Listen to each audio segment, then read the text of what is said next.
How is everybody? I'm good. It's been a little while, a couple of weeks.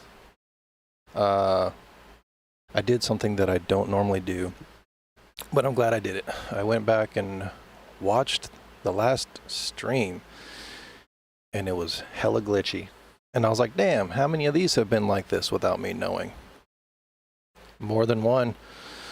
So then I went on a little, how do I improve my internet rabbit hole? Lots of cable routing and things like that have been done. Internet speed. I was running this whole thing off of Wi-Fi. We're hardwired in now, and according to the internets, we're 18 times faster. So cool. If the stream's glitchy, please let me know, or I'd just go watch it back again. Probably, actually. Yeah, I've been doing some stuff with the modular synth as well. Started having some fun with that. Wanted to start doing video stuff with that. Ran into roadblocks, technical stuff. So working on a lot of things over here. But hopefully the streaming will be back and good. Anyways, this is Beat Church, episode 23. Let's dive into the word real quick, and then I'm going to work on mainly just mastering a track that I did for a sample flip challenge back in the heavy COVID days when all the beat makers were online, just doing a lot of this to keep things going. Anyway, today's reading, where are we at? Luke 11:33. This is a good one. They're all good ones, but this is a really good one. This is one of Jesus' teachings. No one lights a lamp and puts it in a place where it will be hidden or under a bowl. Instead, they put it on its stand, so that those who come in may see the light. Your eye is the lamp of your body. When your eyes are healthy, your whole body is also full of light. But when they are unhealthy, your body also is full of darkness. See to it then that the light within you is not darkness. Therefore, if your whole body is full of light and no part of it is dark, it will be just as full of light as when a lamp shines its light on you. I want to hone in on one thing real quick in here. When your eyes are healthy, your whole body is also full of light. That's my main takeaway from this one. And the way that I at least sort of translate that is the things that you are looking at, are they healthy, right? I think a lot of us struggle with doom scrolling and social media. You're taking in news footage and all kinds of things that are crazy going on in the world, which ultimately, in my opinion, are distractions. And those things have an unhealthy effect on you, on your body. So kind of in short, you want to be cognizant of what it is that you're soaking in with your eyes, just like food that you're taking in with your body can be unhealthy or healthy. Cut off social media, all these things. I still struggle with this.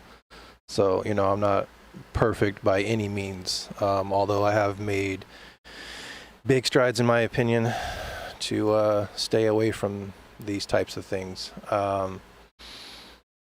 Yeah, and if you want to take it another level deeper, the P word, porn, completely unhealthy, especially if you're in a relationship. You should be putting that energy towards your partner, right? You've got unhealthy expectations and all kinds of stuff that comes with that. That's just one example. The news cycle is another really good one. If you can turn that stuff off, it takes some practice to really get away from a lot of that stuff, especially when it's everywhere, news. It's hard to not hear about crazy things going on in the world. I think there's a healthy level of knowing what's going on, and then it quickly goes downhill beyond that. Anyway, that's something that I learned the hard way before I was saved, before I started reading the Bible. And I wrote something down here, and this is a long one. I'm usually into the music by now. I try to keep this quick, but I feel like this is an important one. Just some stuff that I wrote down. Kind of encompasses a lot of what I'm doing here, but what I just gave you was like a little nugget. Overall, it said that belief in God is the beginning of knowledge. But if you don't believe, you'll never open the Bible. You'll believe the things that the world tells you about it without looking into it on your own. Jesus says, "Seek and ye shall find. Knock and the door shall open." So just something to consider. I'm just a guy who's been saved, and I'm trying to help anyone else out there that might find this information good, helpful, all the above. Okay, let's get into the music. Again, if the stream is glitching out, please let me know.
that's that. Other than the drums, this is something I'm actually kind of proud about for this track. Let me see here. Everything other than the drums is just this one sample that was given in the sample pack challenge.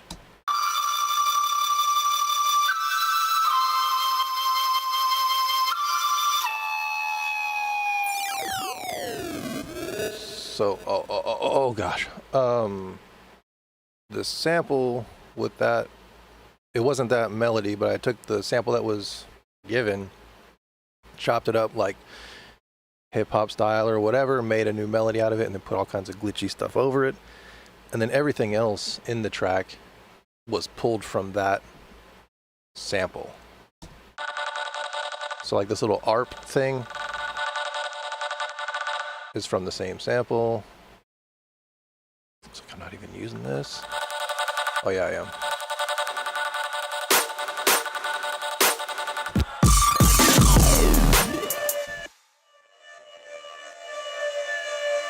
That is like the part of the sample put into granulator, stretched out. I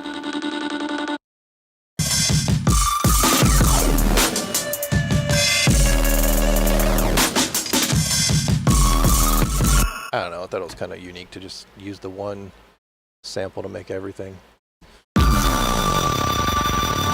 Maybe not, I don't know.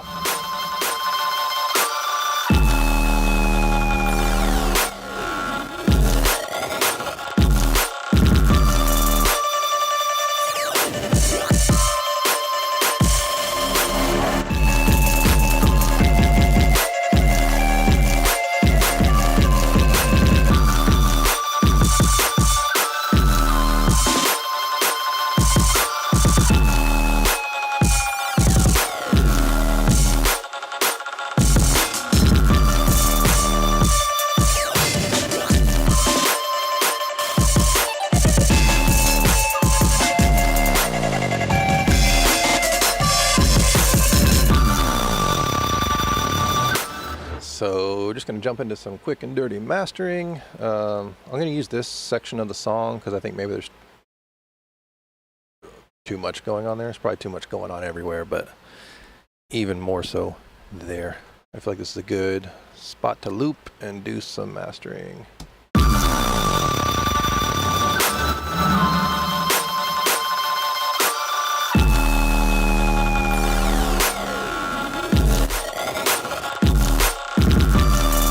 As per usual, we're clipping.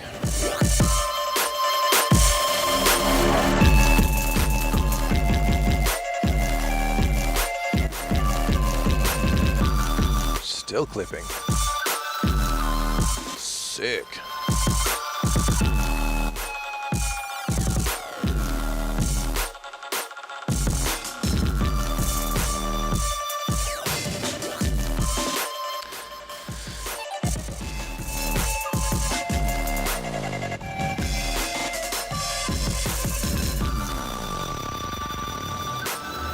Oops. Oops.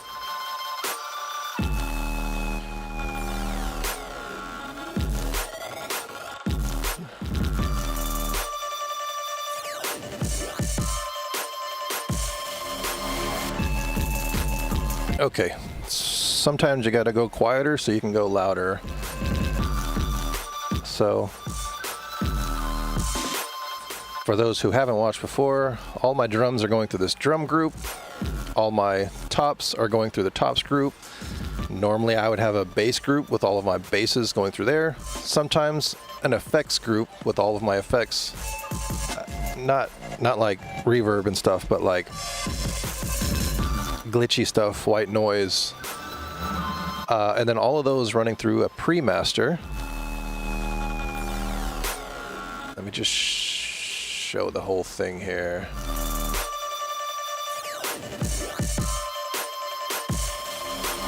Each one of those groups has what I call the statics basic group channel chain, I think. Right here. It's got an EQ8, saturator, glue compressor, a Fab Filter Pro L2, and then a utility, because I'm always using those. The main thing here Oh, I'm actually seeing something. I'm glad I'm showing this. The main thing is, on the limiter, I'm just barely clipping off the tops of the waveform. I'll show you the drums real quick.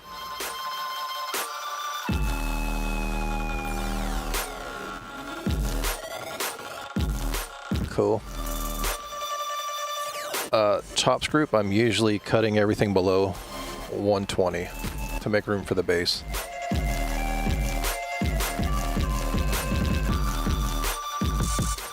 Since there is no bass line and the only bass is that dirty kick, I'm just cutting everything for the tops below 120 and leaving it there.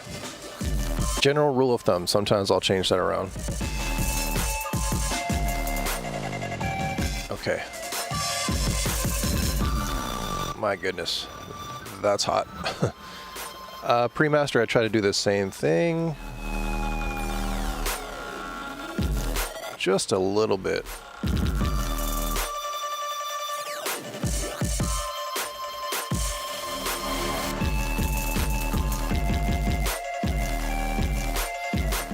And then the output of this pre-master is controlled by this utility. So if I'm coming into the master hot already, it's just going to get worse. So that's what I was doing, was lowering the gain of this pre-master output until I have a little bit of headroom on my master.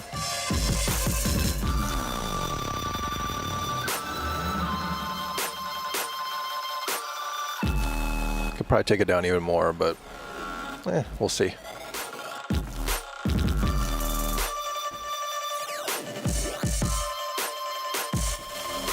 Next in line, I got the FabFilter Pro C2. Oh my gosh. Right on point. I'm looking for about a 1.5 dB in gain reduction. I kind of have a lot of these set up from experience already, so just small tweaks.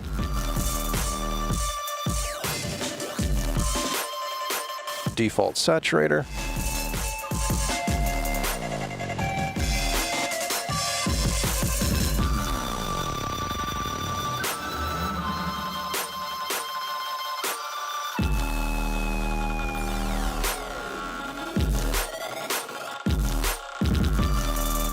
And I'll just bump this drive up to taste.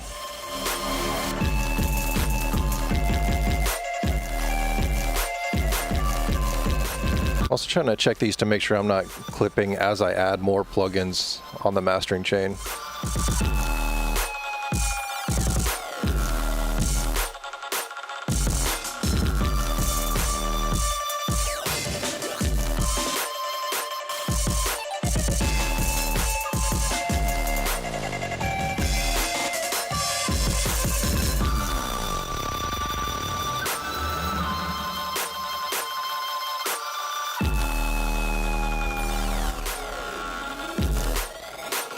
On this multiband compressor, I'm looking for 3 dBs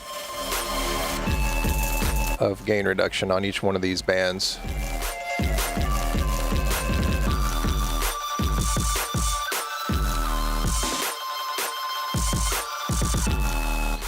Except for this guy, which is expanding, not compressing. It's usually where the kick sits.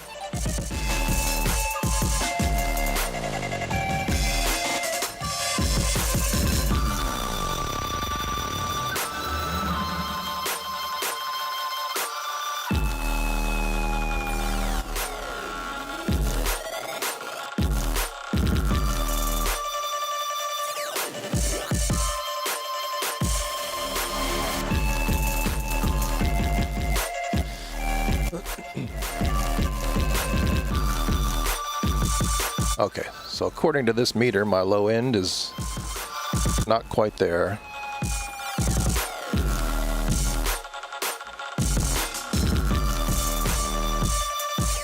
So I'm gonna push it up with this multi-band compressor.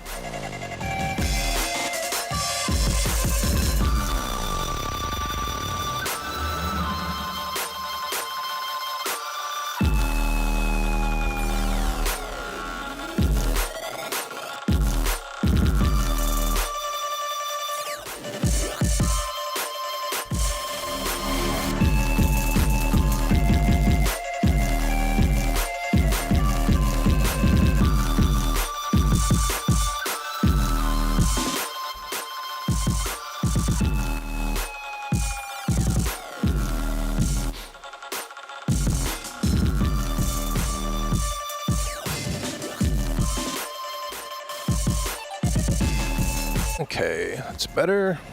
Meter. I'm looking for the LUFS here to be hitting around -9. So I'm going to push my limiter gain slowly until I get there, and I'm going to adjust my headphone output if it kind of gets too loud for me.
Close enough.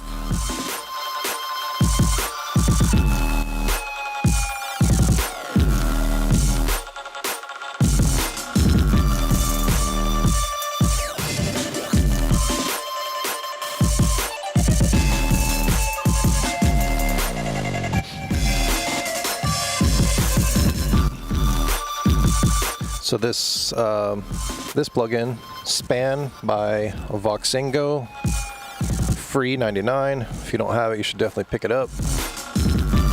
I'm looking for my low end to hit right at this -30, which is right where it's at. Make sure my correlation is swinging to the right over here. If you're going left, you're out of phase.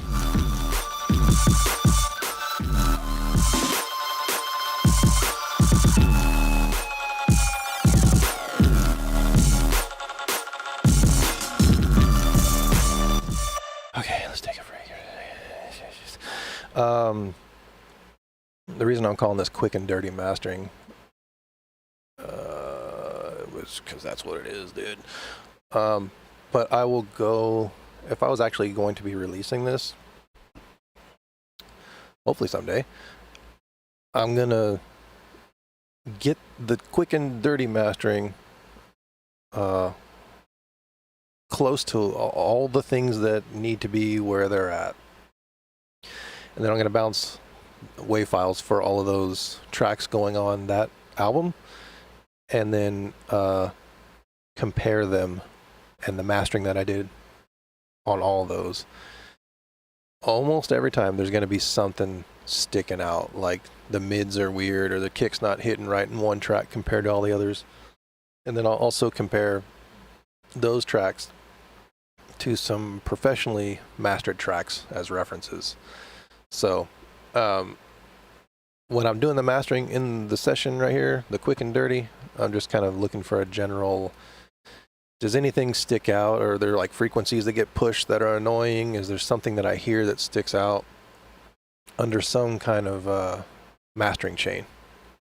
That's my theory, I guess, anyway, behind that. So I'm not tripping too much about like, oh, it's got to be perfect, because you could think it's perfect and then you put it up against other tracks on your album or professionally mastered tracks, and it's not. So let's listen back to this whole thing.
Also, in regards to all this mastering stuff,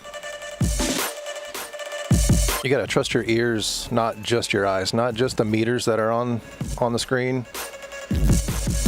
Because also every day is different. Your ears aren't always like on point, especially if you're doing this a lot. Ear fatigue is real. I say that because like I think the low end in this is way too high. Like I pushed the shit out of it, but the meters are saying otherwise. So it's a combination of trusting your ears and the meters.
Okay.